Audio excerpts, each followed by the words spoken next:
Doctor Mohammad ইউনূসের নেতৃত্বে গঠিত অন্তর্বর্তী সরকারের শপথ ও সরকার গঠনকে বৈধ ঘোষণা করে হাইকোর্টের দেয়া আদেশের বিরুদ্ধে করা আপিল খারিজ করেছেন দেশের সর্বোচ্চ আদালত। প্রধান বিচারপতি ডক্টর সৈয়দ রেফাত আহমেদের নেতৃত্বাধীন ৭ বিচারপতির পূর্ণাঙ্গ আপিল বেঞ্চ এই আদেশ দেন। আদালতের এই রায় দেশের চলমান রাজনৈতিক প্রেক্ষাপটে গুরুত্বপূর্ণ প্রভাব ফেলতে পারে বলে জানান মামলার ইন্টারভেনার আইনজীবীরা। আর অ্যাটর্নি জেনারেল বলেন, বর্তমান অন্তর্বর্তী সরকারের বৈধতার জন্য জাতীয় সংসদের অনুমোদনের প্রয়োজন নেই।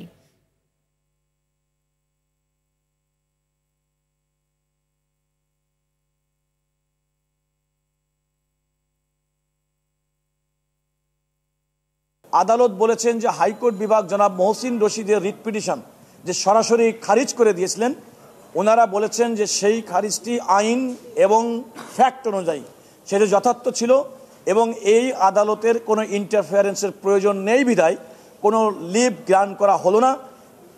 এই কারণে আপিল বিভাগেও তার এই আবেদনটি লিভ পিটিশনটি সরাসরি খারিজ করে দিয়েছে।